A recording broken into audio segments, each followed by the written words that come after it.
Salut à toi, c'est Hermès, ton moniteur auto-école, enseignant de la conduite et de la sécurité routière. Aujourd'hui, je te propose un examen complet du code de la route, commenté et corrigé.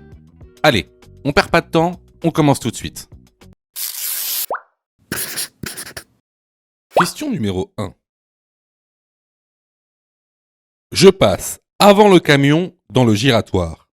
Oui, réponse A, non, réponse B.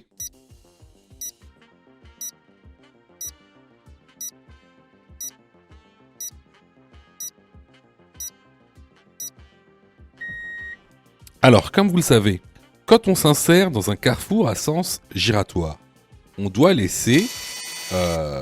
on doit céder le passage aux véhicules qui viennent de gauche avant de s'insérer. Alors, attention, quand on dit de céder le passage aux véhicules venant de gauche, c'est exclusivement s'il y a des voitures dans cette zone, dans le carrefour à sens giratoire. Si par exemple, il y a des véhicules dans cette zone ou dans cette zone, vous n'avez pas à leur céder le passage. Ici, le camion est bien dans la zone où il faudra lui céder le passage. Donc ici, je vais devoir passer après le camion. La bonne réponse est la réponse B. Question numéro 2. J'ai eu mon permis en conduite accompagnée dite supervisée.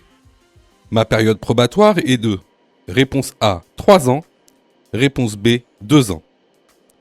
Je récupère donc réponse C, 3 points par an, réponse D, 2 points par an.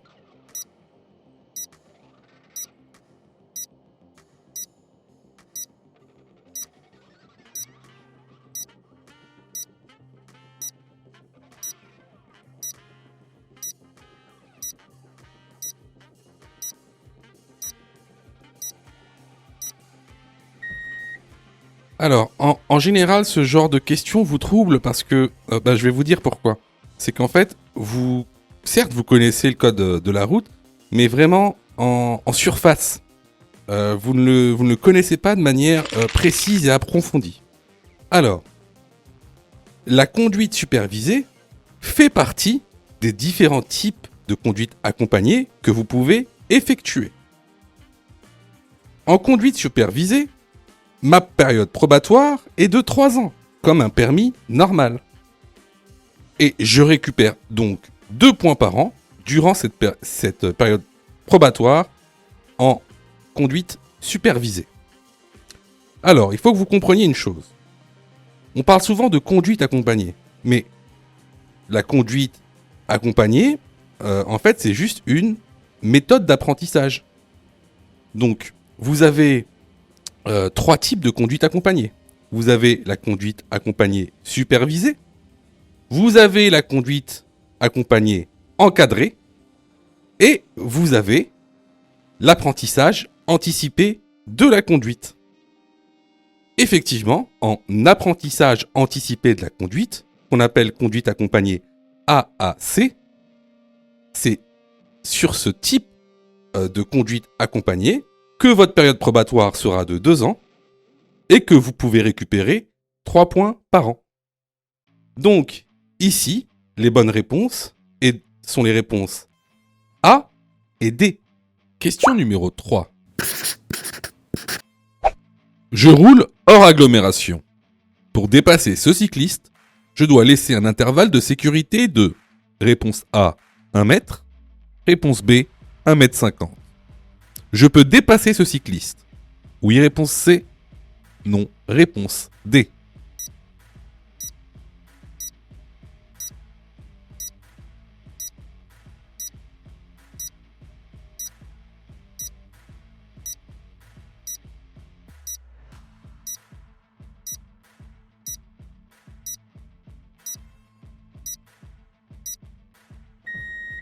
Alors, il faut que tu saches que l'intervalle de sécurité pour dépasser un usager vulnérable hors agglomération est de 1,50 m.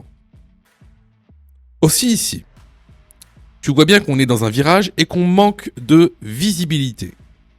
Une voiture pourrait venir en sens inverse. Donc, je ne peux pas dépasser ce cycliste pour le moment.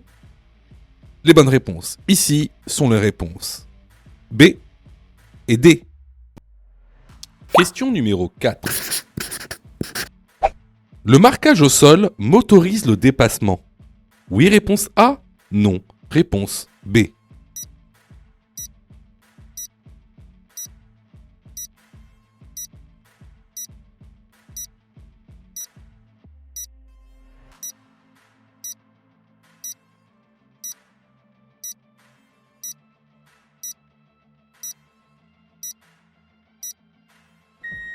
Alors, regarde bien la ligne ici. On a une ligne continue et juste à côté, une ligne discontinue. C'est ce qu'on appelle une ligne mixte. Alors, comment ça fonctionne ? Si la ligne discontinue est sur ma voie, ça signifie que c'est comme si on avait une ligne discontinue. Donc ici, par exemple, je pourrais dépasser. Par contre, si la ligne continue est sur ma voie, alors c'est une ligne continue. Donc je ne peux pas dépasser, sauf exception bien sûr. Donc ici, est-ce que le marquage au sol motorise le déplacement ? Bah oui, parce que regardez bien, la ligne discontinue est sur ma voie. La bonne réponse ici est la réponse A. Question numéro 5. Une conduite éco-responsable, c'est A. Rouler en sur-régime. B. Alléger le véhicule. C. Rouler moins vite. D. Limiter la climatisation.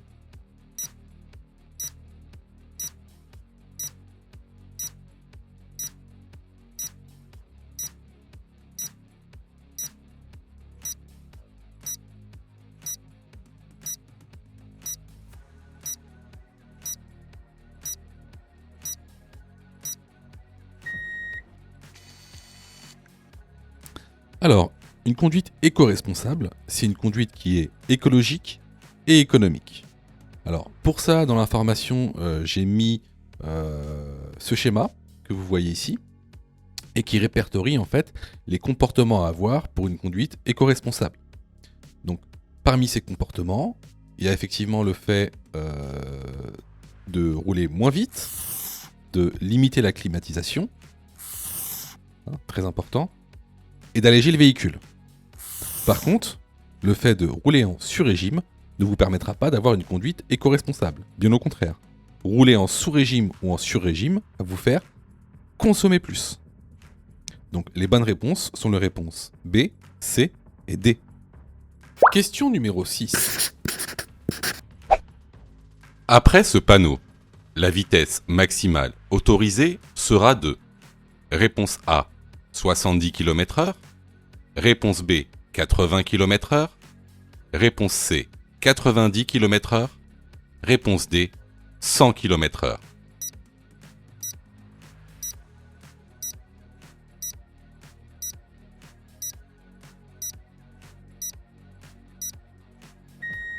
Alors, pour répondre à cette question, tu dois déjà connaître deux notions très importantes.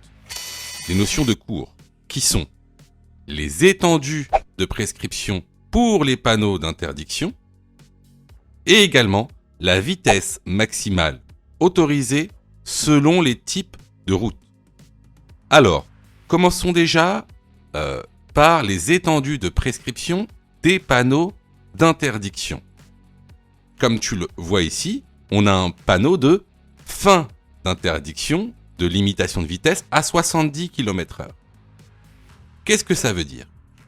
Regarde bien cette petite animation. Si tu vois ce panneau, ça veut dire que avant, il y avait ce panneau d'interdiction. Donc, entre ces deux panneaux, la vitesse maximale autorisée est de 70 km/h. Mais qu'est-ce qui se passe après le panneau de fin d'interdiction ? Après le panneau de fin d'interdiction, la vitesse maximale autorisée dépendra de la vitesse réglementaire selon les types de routes. Alors, des types de routes, t'en as plusieurs. T'as les autoroutes. Tu as les routes à chaussées séparées. Tu as les routes à double sens de circulation avec créneaux de dépassement. Et enfin, tu as les routes à double sens de circulation. Et c'est le cas ici. On est dans une route à double sens de circulation. Et quelle est la vitesse réglementaire maximale sur une route à double sens de circulation ? Eh bien, c'est 80 km/h. Donc, pour répondre à la question, après ce panneau, la vitesse maximale autorisée sera de 80 km/h parce qu'on aura passé le panneau de fin d'interdiction. La bonne réponse est donc la réponse B. Je vois que tu es super motivé pour avoir ton code. Alors, soutiens la chaîne en t'abonnant et surtout en activant les notifications afin d'être prévenu des dernières vidéos mises en ligne. Question numéro 7. Je dois faire une pause toutes les 2 heures de conduite. Oui, réponse A. Non, réponse B.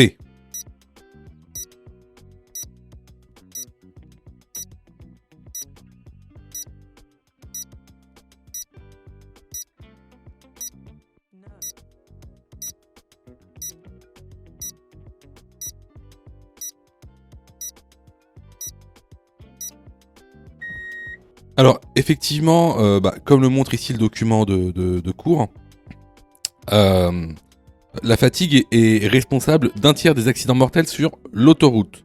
Donc, le repos est nécessaire. Donc, le mieux étant de faire une pause toutes les 2 heures et faire une micro-sieste d'environ 20 à 30 minutes. La bonne réponse ici est la réponse A. Question numéro 8.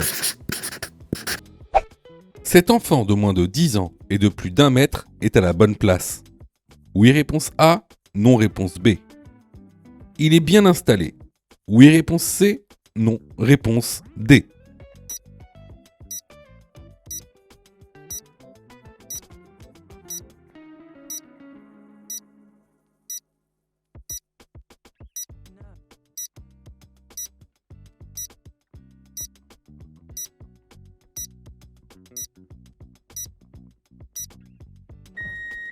Alors, la loi oblige les enfants de moins de 10 ans à être installés à l'arrière du véhicule. Cependant, si les places arrière sont déjà occupées par des enfants de moins de 10 ans ou si les places arrière ne sont pas dotées de ceinture de sécurité, alors on peut placer un enfant de moins de 10 ans à l'avant. Donc, est-ce que ici cet enfant est à la bonne place ? Oui, il est à la bonne place. Est-ce qu'il est bien installé ? Si vous remarquez, on voit que la ceinture de sécurité touche sa joue. Donc, clairement, ici, la ceinture de sécurité n'est pas adaptée. Il va falloir utiliser un siège adapté à sa morphologie. Ici, vous remarquerez dans ce schéma que le siège avec dossier sera le plus adapté pour cet enfant. Les bonnes réponses ici sont les réponses A et D. Question numéro 9. Ce camion transporte des matières dangereuses. Oui, réponse A. Non, réponse B. Ce camion transporte des matières inflammables. Oui, réponse C. Non, réponse D.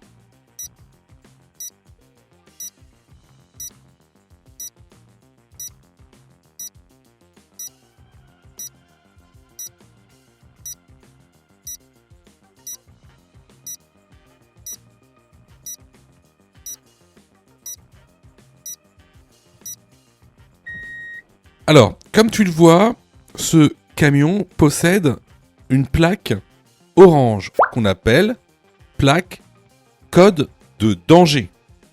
Cela signifie que ce camion transporte des matières dangereuses. Également, juste à gauche, ce camion a aussi une plaque losange qu'on appelle plaque symbole de danger qui indique le symbole du danger.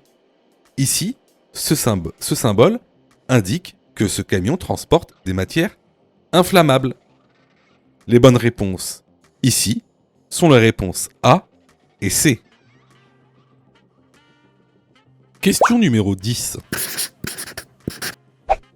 Dans cette situation, je klaxonne. Oui, réponse A. Non, réponse B. Je ralentis. Oui, réponse C. Non, réponse D.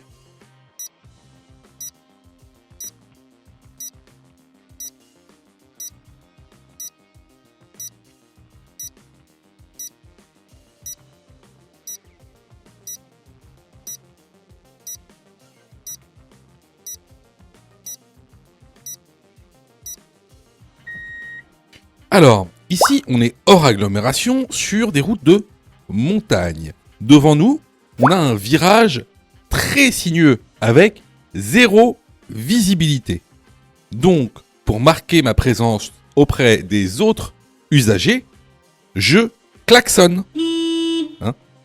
Il est interdit de klaxonner seulement en agglomération. Hors agglomération, dans ces cas-là, il faut klaxonner. Ensuite, bien sûr, pour entreprendre ce virage, je vais ralentir. Donc, les bonnes réponses à cette question sont les réponses A et C. Les vidéos sont totalement gratuites, donc abonne-toi pour aider la chaîne et surtout, active les notifications pour être prévenu des dernières vidéos et avoir ton code beaucoup plus rapidement. Question numéro 11. À l'approche du péage, je désactive le régulateur de vitesse. Oui, réponse A, non, réponse B.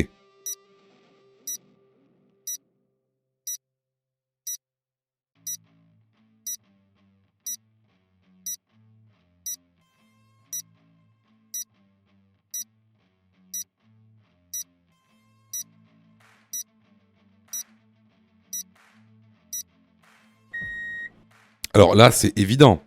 On approche à un péage, on va devoir se mettre à l'arrêt. Donc, j'appuie sur le frein pour désactiver le régulateur de vitesse. La bonne réponse ici est la réponse A. Question numéro 12. Je ralentis et je dépasse ce camion. Oui, réponse A, non, réponse B.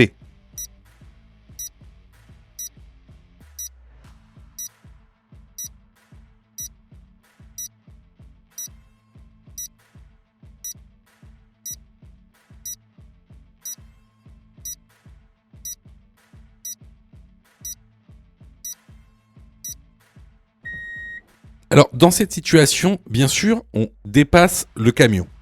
Cependant, on va faire attention à bien ralentir parce qu'on ne sait jamais.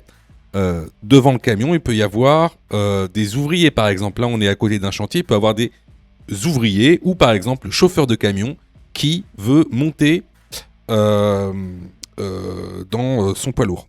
Donc, ici, la bonne réponse est la réponse A. Question numéro 13. En attendant les secours, je donne à boire à la personne accidentée. Oui, réponse A, non, réponse B. Je déplace la personne, si elle est mobile, en dehors de la chaussée. Oui, réponse C, non, réponse D.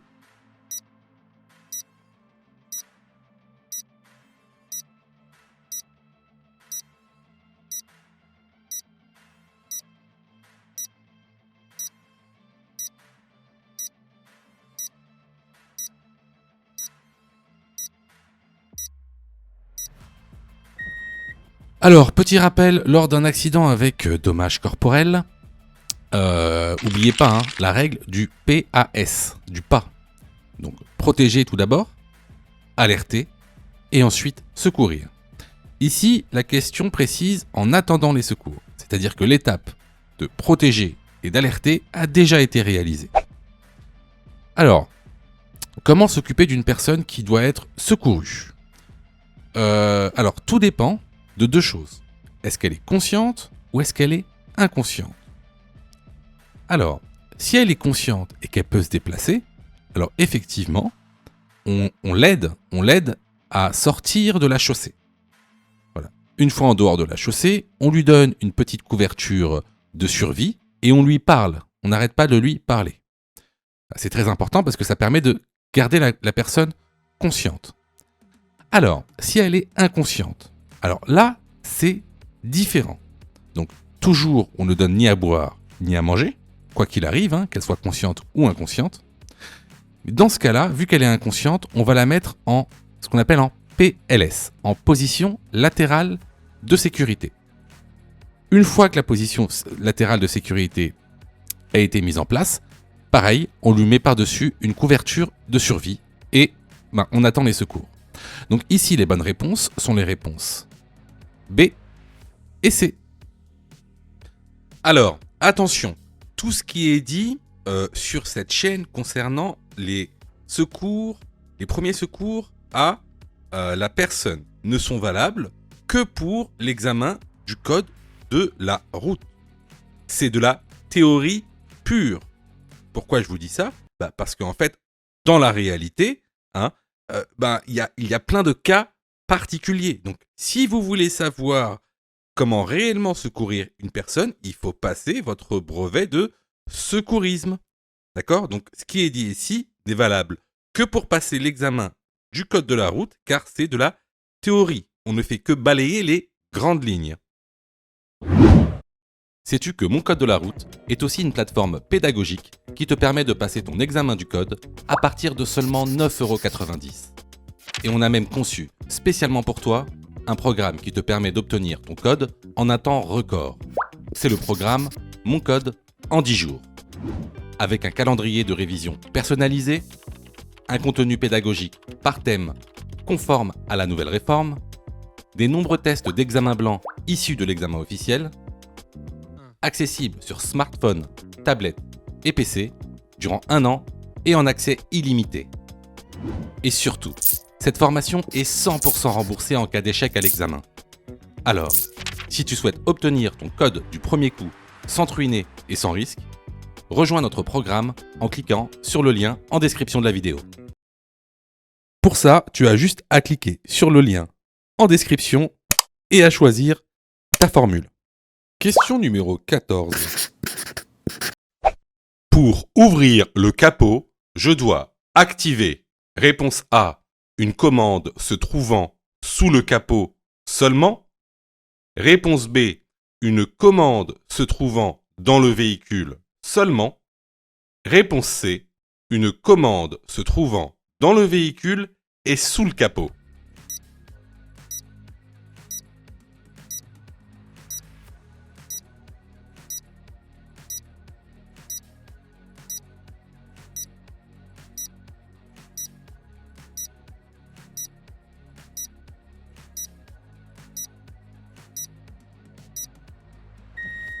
Alors, comment faire pour ouvrir le capot d'un véhicule ? Alors, c'est très simple. Tout d'abord, tu devras activer la manette qu'il y a à l'intérieur du véhicule. Et regarde bien, il y aura même une petite indication. Ensuite, une fois devant le capot, il y a une manette qui se situe en dessous sur la fente.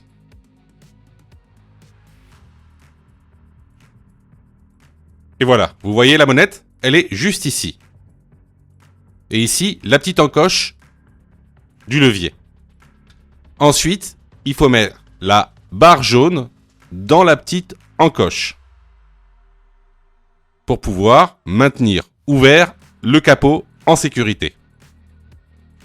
Donc, ici, la bonne réponse est la réponse C. Question numéro 15. De jour, les motos sont dans l'obligation de rouler avec les feux. Réponse A, de croisement. Réponse B, de route. Réponse C, de position.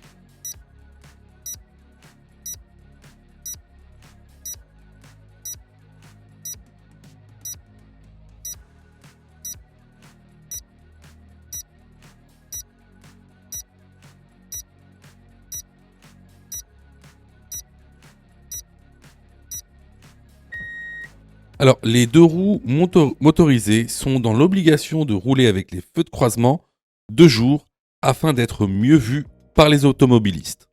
La bonne réponse ici est la réponse A. Question numéro 16. La chaussée se réduit à une voie de circulation. Réponse A, 600 mètres après le panneau. Réponse B, sur une distance de 600 mètres après le panneau.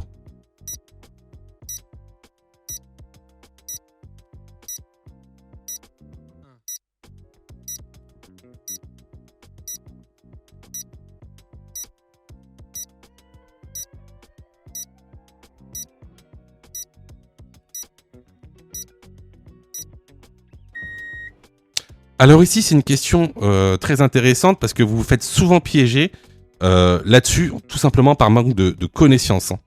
Alors, ici, comme vous le voyez, on a donc un panneau carré, donc un panneau d'indication qui nous indique que la chaussée se réduit à une voie. Juste en dessous, on a un panonceau. N'oubliez pas, les panonceaux viennent préciser le panneau qu'il y a au-dessus. Ce panonceau, ça s'appelle un panonceau de distance.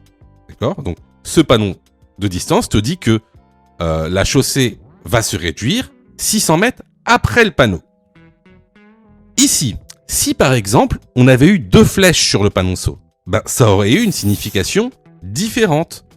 S'il y a 2 flèches sur le panonceau, ça s'appelle plus un panonceau de distance, mais un panonceau détendu. Et là, ça aurait voulu dire que la chaussée se réduit sur une distance de 600 mètres après le panneau. Alors attention, ce que je vous dis, là, c'est valable seulement pour les panneaux d'indication. Ça aurait été complètement différent si on avait eu, par exemple, des panneaux de danger. Donc, je vous incite vraiment à aller dans la formation, revoir les cours sur les étendues de prescription selon les types de panneaux, parce que vous vous faites souvent piéger là-dessus, tout simplement par manque de connaissances. Donc, ici, pour répondre à la question, la bonne réponse est la réponse A. Question numéro 17. Je charge mon vélo à l'arrière, je m'assure que les feux et la plaque d'immatriculation soient visibles.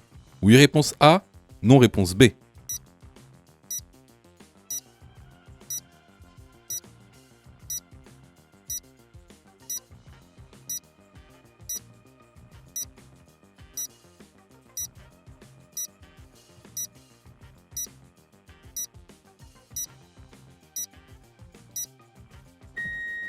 Alors oui, effectivement, vos feux et vos plaques d'immatriculation doivent toujours être visibles.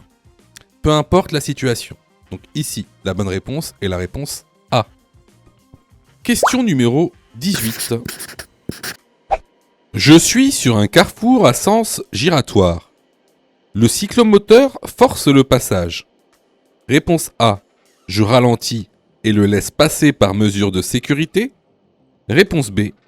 J'ai la priorité, donc je ne le laisse pas passer.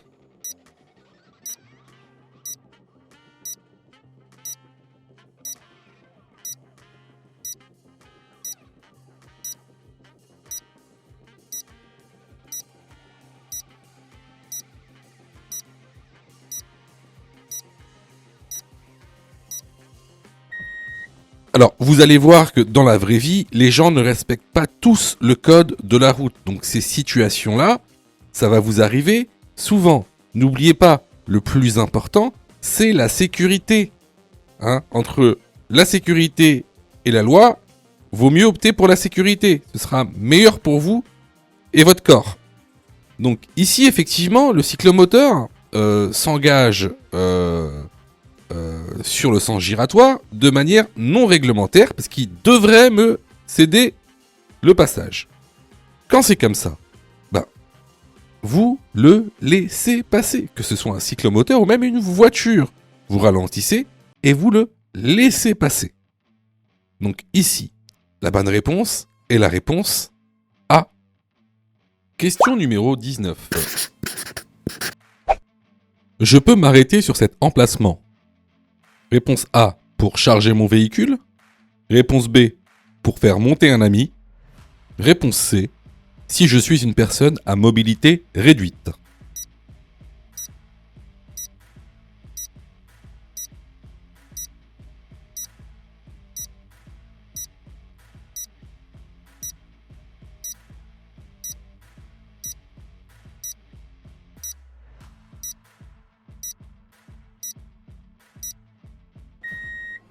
Alors, ce panneau, comme vous pouvez le voir, c'est un panneau d'interdiction de stationnement et d'arrêt. Alors, il est accompagné d'un petit panonceau où il est marqué GIG, GIC. Alors, ça veut dire Grand Invalide de Guerre pour GIG, et GIC, ça veut dire Grand Invalide Civil. Donc, pour résumer, vous avez le droit de vous garer à cet emplacement et de vous arrêter seulement si vous êtes titulaire de la carte CMI. Bon, ça c'est pour les personnes à mobilité réduite. Donc ici, je peux m'arrêter sur cet emplacement si je suis une personne à mobilité réduite. La bonne réponse est la réponse C. Question numéro 20. J'ai le droit de circuler en feu de croisement? Oui, réponse A. Non, réponse B. En feu de route? Oui, réponse C. Non, réponse D.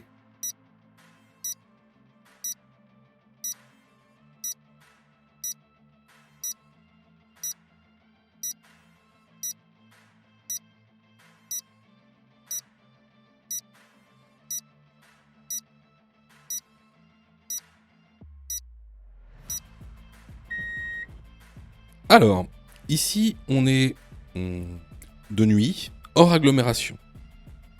Donc, je dois obligatoirement mettre mes feux de route. Surtout qu'il n'y a aucun véhicule en face de moi ou qui arrive vers moi. Donc ici, est-ce que j'ai le droit de circuler en feu de croisement? Bah non, parce qu'on est on est hors agglomération non éclairée. Est-ce que j'ai le droit de circuler en feu de route? Oui. Les bonnes réponses sont les réponses B et C. Si tu aimes le contenu, alors prends quelques secondes pour liker la vidéo.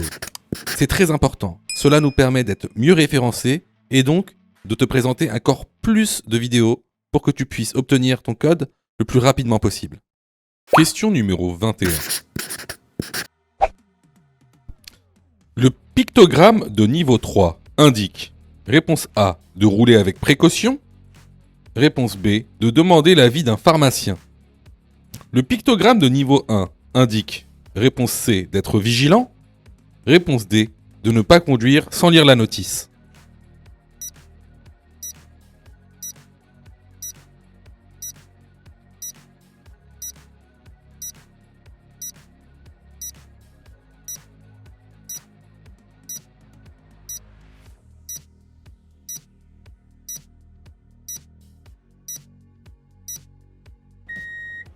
Alors là, encore une fois, une question de cours.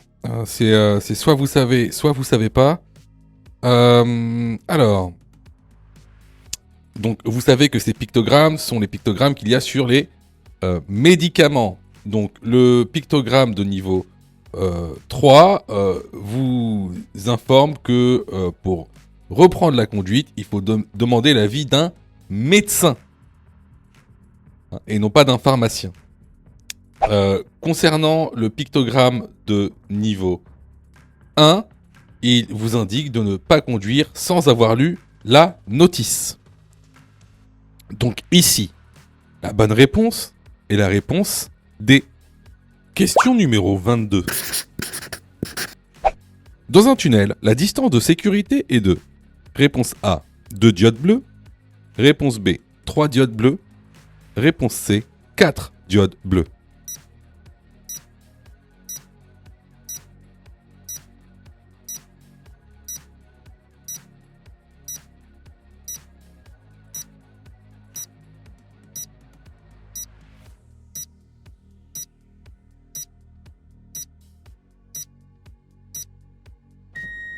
Alors, remarquez bien ici dans le tunnel, regardez les lignes de rive, elles sont continues. Donc, il est impossible de connaître sa distance de sécurité en regardant les lignes de rive, comme on le fait souvent sur une route. Alors, effectivement, dans un tunnel, la distance de sécurité sera de 2 diodes bleues. La bonne réponse ici est la réponse A. Question numéro 23. La signalisation indique une réduction de la vitesse. Oui, réponse A. Non, réponse B.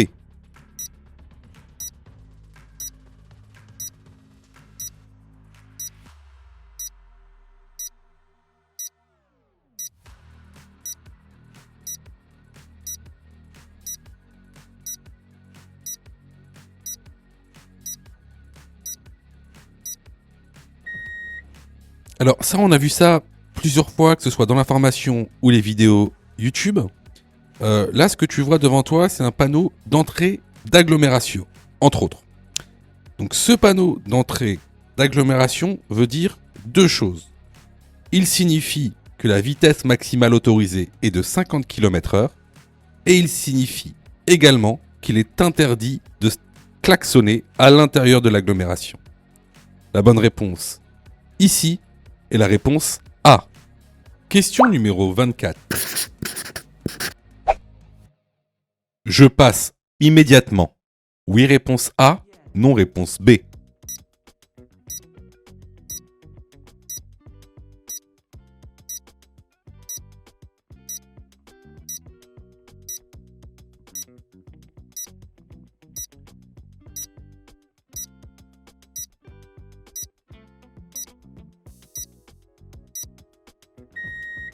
Alors ici, encore une fois, question facile.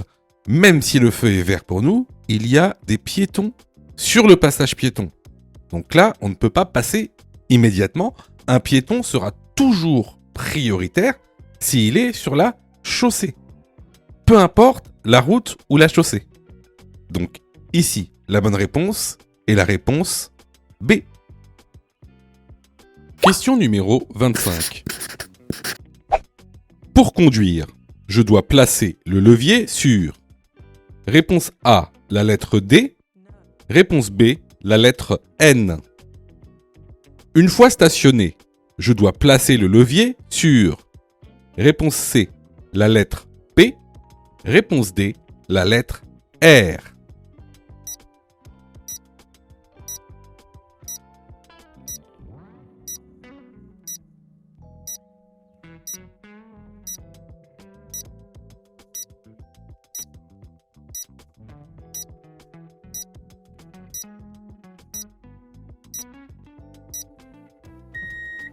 Alors ici, tu as affaire à un boîtier de vitesse automatique. Donc pour les voitures automatiques.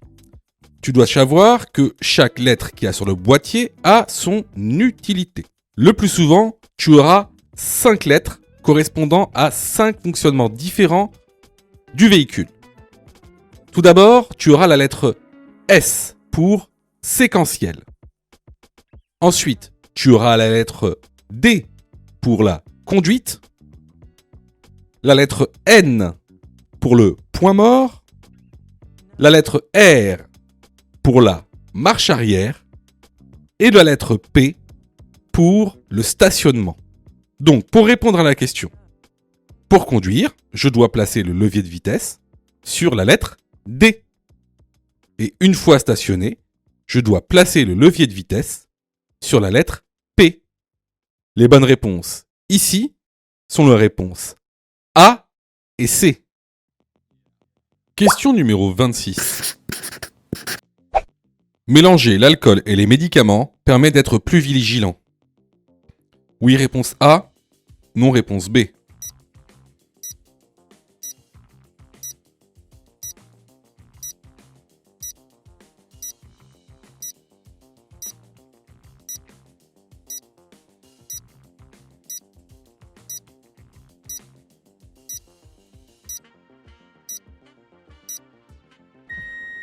Alors, bien sûr, déjà, l'alcool en lui-même va diminuer votre vigilance, mais si vous couplez l'alcool à des médicaments, ça va avoir encore plus d'effet sur votre vigilance et vous allez avoir moins de vigilance.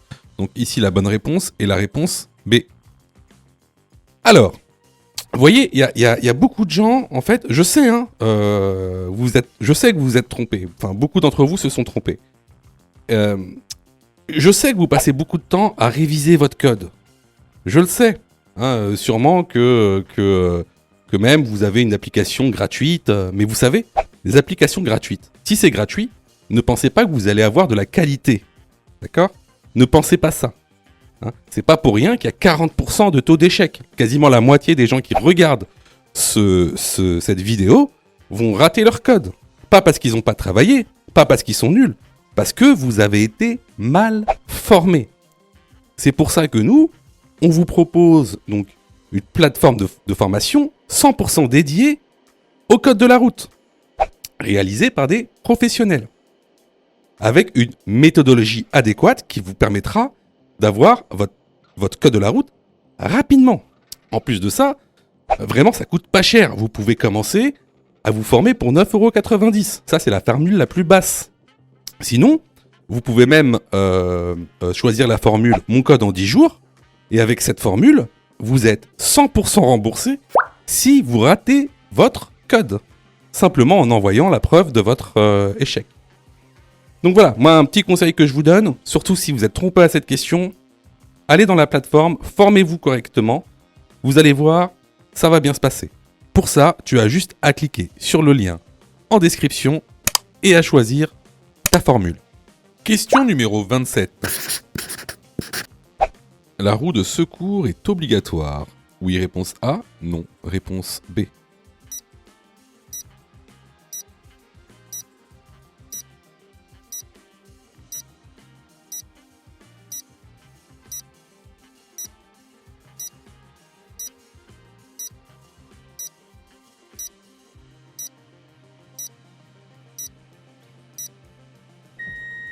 Alors, la roue de secours n'est plus obligatoire. D'ailleurs, énormément de constructeurs la remplacent par ce qu'on appelle un kit anti-crevaison. Donc, la bonne réponse est la réponse B. Question numéro 28. Je suis sur autoroute. Je peux dépasser ce camion. Oui, réponse A. Non, réponse B.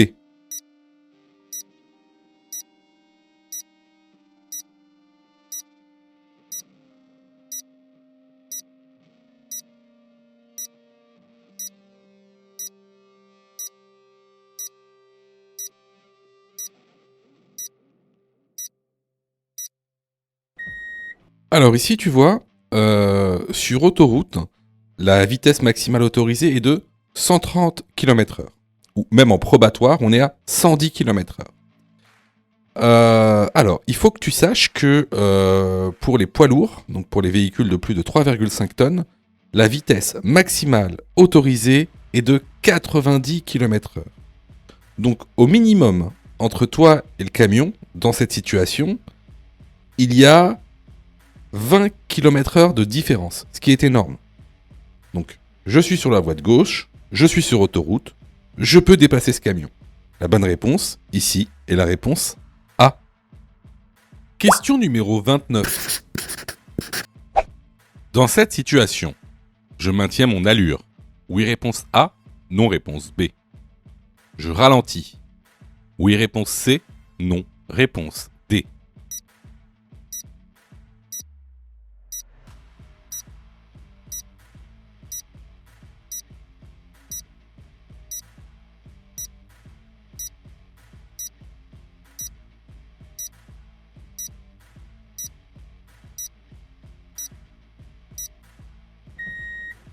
Alors, si tu remarques bien, ici, on aura deux dangers. Tout d'abord, le premier, à notre droite, où on a un piéton juste à côté d'une voiture sur la chaussée. Un peu plus loin, à gauche, on a un camion de ramassage d'ordures et donc, très probablement, des ouvriers qui viendront mettre les poubelles et donc qui marcheront également sur la chaussée. Ce sont des usagers vulnérables. Alors, ici, je ne vais pas maintenir mon allure, mais je vais plutôt ralentir. Les bonnes réponses ici sont les réponses B et C. Question numéro 30. Je viens tout juste d'acheter un véhicule neuf. Le prochain contrôle technique sera dans A. 2 ans, B. 4 ans.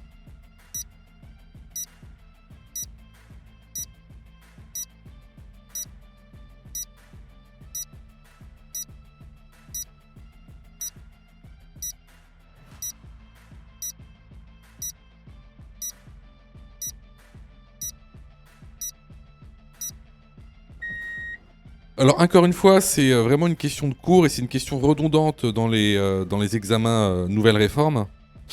Donc, lorsque c'est un véhicule neuf, c'est 4 ans. Après les 4 ans, bah, c'est tous les 2 ans. Donc ici, la bonne réponse est la réponse B. Question numéro 31. Le camion peut me voir facilement. Oui, réponse A. Non, réponse B.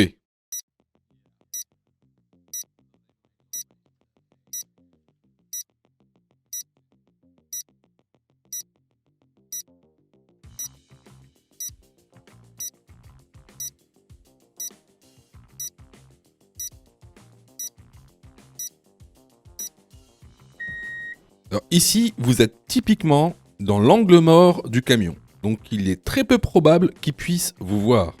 La bonne réponse ici est la réponse B. Je vois que tu es super motivé pour avoir ton code. Alors, soutiens la chaîne en t'abonnant et surtout en activant les notifications afin d'être prévenu des dernières vidéos mises en ligne. Question numéro 32.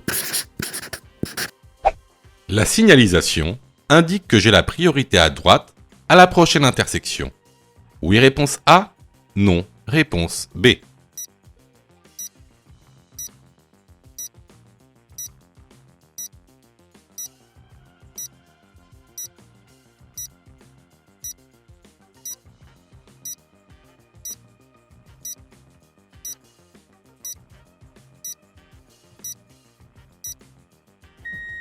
Alors ici, si tu remarques bien, on a un feu rouge. Sur ce feu rouge, on a un panneau de priorité. Alors, ce panneau de priorité indique que j'ai la priorité à droite à la prochaine intersection. Cependant, il y a une nuance. Pourquoi ? Lorsqu'il y a un panneau de priorité sur un feu rouge, ce panneau est valable seulement si le panneau est en panne. Tout simplement. Si le panneau, si le feu donc clignote à l'orange, alors oui, le panneau va substituer le feu parce que le feu est en panne. Donc, or ici le feu marche très bien. D'ailleurs, regardez, il est au rouge. Donc là le feu fonctionne. Donc il n'y a pas de quelconque priorité. Ce sont les feux qui vont régir donc la priorité sur cette intersection. Donc il n'y aura pas de priorité à droite. Les véhicules venant de droite auront également un feu rouge. Donc ici, la bonne réponse est la réponse B. Question numéro 33. La fatigue est responsable. Réponse A, de 23% des accidents de la route. Réponse B, de 33% des accidents de la route. Après les premiers signes de somnolence, le risque d'accident est multiplié. Réponse C, par 3 ou 4. Réponse D, par 5 ou 6.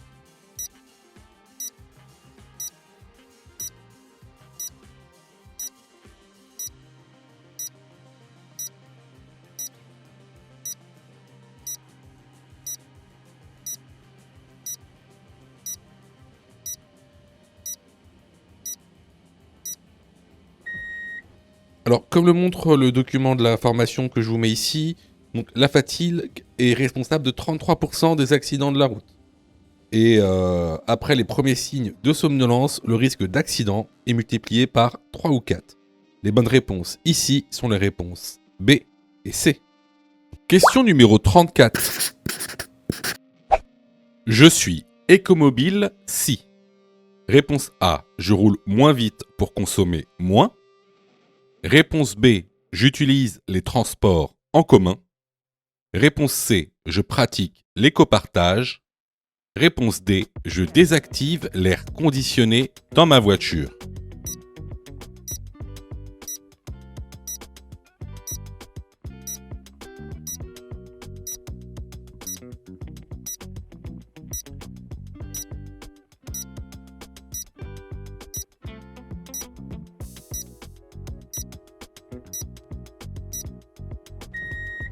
Alors, cette question concerne le thème de l'environnement.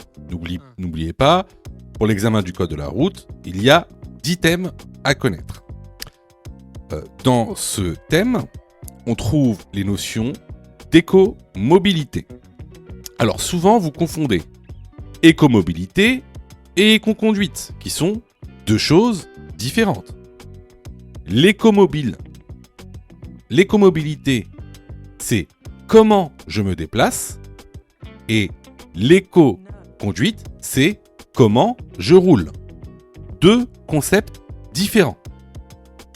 L'écomobilité, par exemple, c'est utiliser les transports en commun, pratiquer l'écopartage, pratiquer le covoiturage. Alors que l'éco-conduite, ça va être rouler moins vite, utiliser le frein moteur, désactiver l'air conditionné. Donc, ici, je suis écomobile si j'utilise les transports en commun et je pratique l'écopartage. Les bonnes réponses ici sont les réponses B et C. Question numéro 35. Dans cette situation, je ralentis. Oui, réponse A. Non, réponse B. Je me place sur la voie de gauche si cela est possible. Oui, réponse C. Non, réponse D.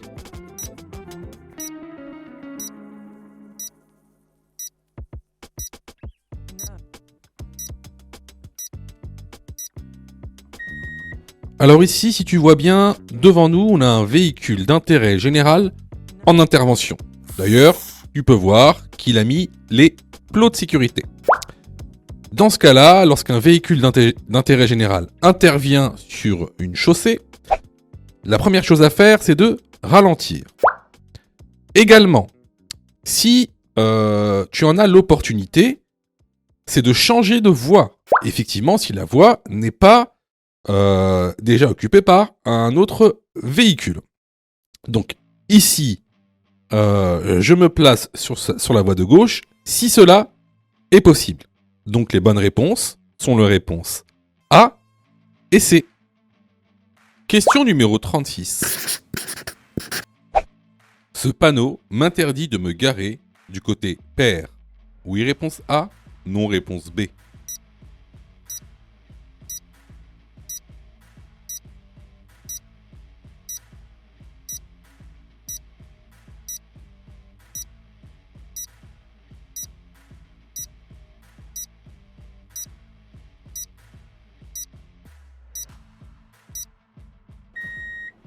Alors encore une fois, ça c'est une question de cours, mais je sais que beaucoup d'entre vous ont du mal avec les panneaux de stationnement. Alors ici, ce panneau vous interdit de vous garer du 16 au 31 du côté où le panneau est implanté. La bonne réponse est la réponse B. Question numéro 37. La chaussée est à double sens de circulation. Réponse A, sur 5 km. Réponse B, dans 5 km.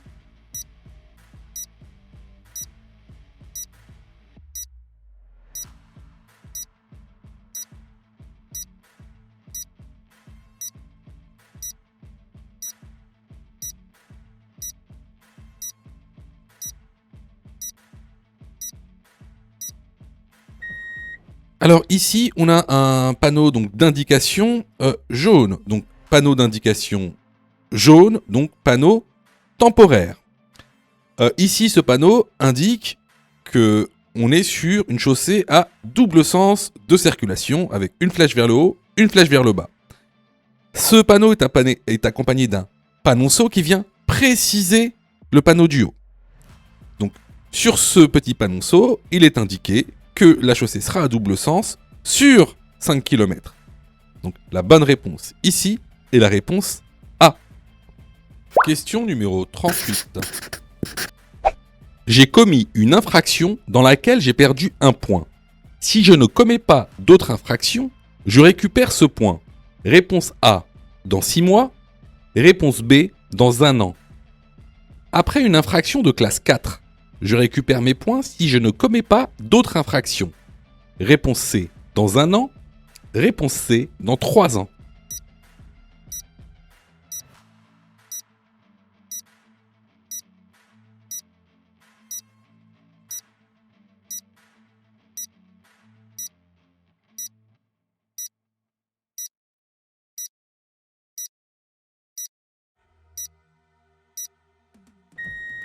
Alors là, c'est le document que vous pouvez retrouver donc dans la formation.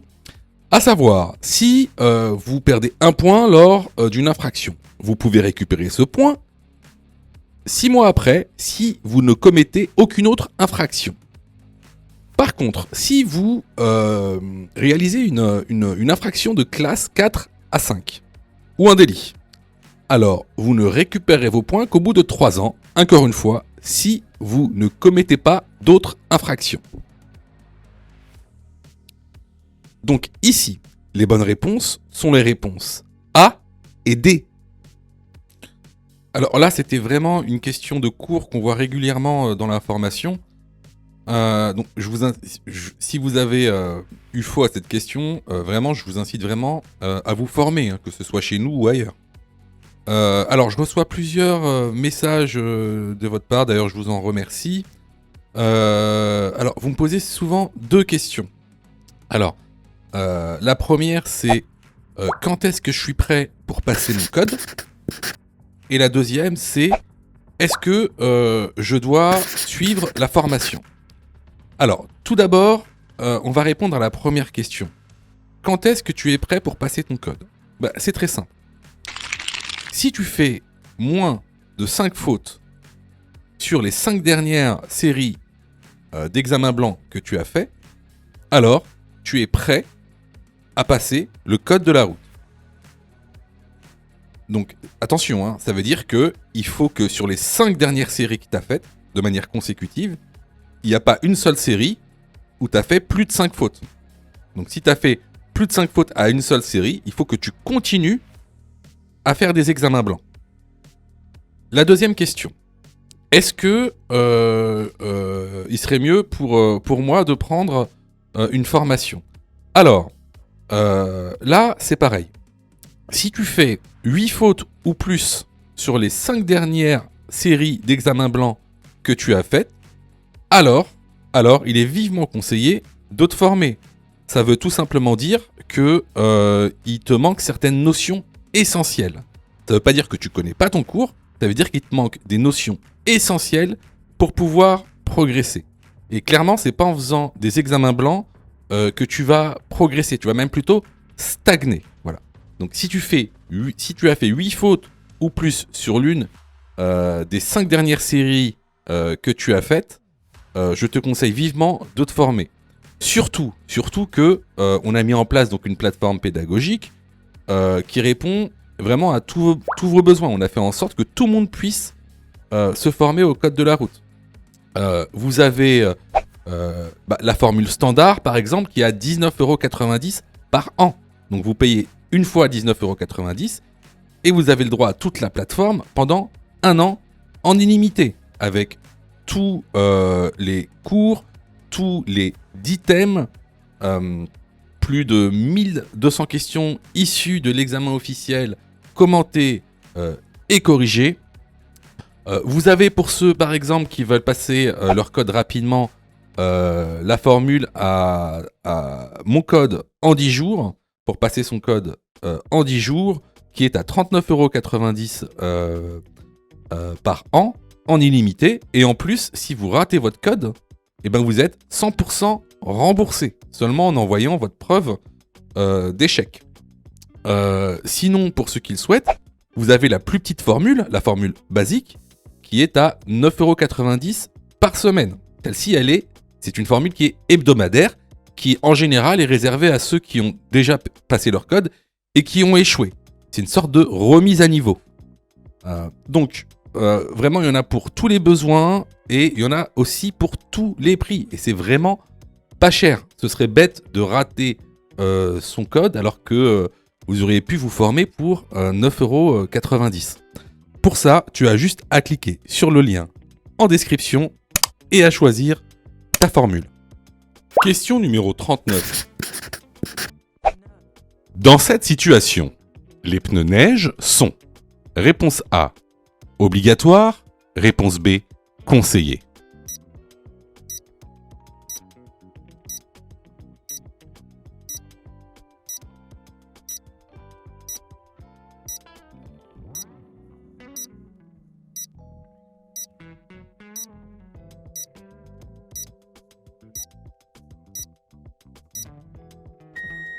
Alors ici, comme tu peux le voir, on est dans une situation où la route est enneigée. Cependant, aucune signalisation t'oblige à mettre tes pneus neige. Les panneaux qui t'obligent à mettre les pneus neige, c'est le panneau d'obligation ou bien le panneau d'entrée de zone d'équipements hivernaux obligatoire. Cependant, on voit qu'il y a quand même une fine couche de neige sur la route. Et là, les pneus neige sont très pertinents et conseillés. Hein. Même, je dirais même, sont plus conseillés que des chaînes.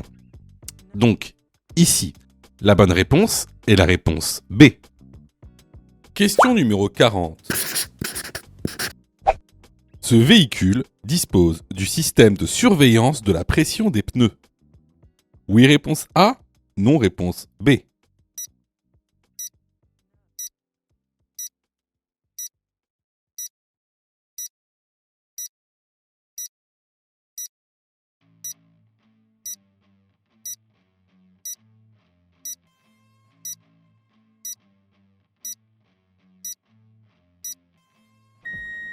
Alors, le pictogramme qui représente que ton véhicule dispose du système de surveillance de la pression des pneus, ou SSPP, c'est ce pictogramme.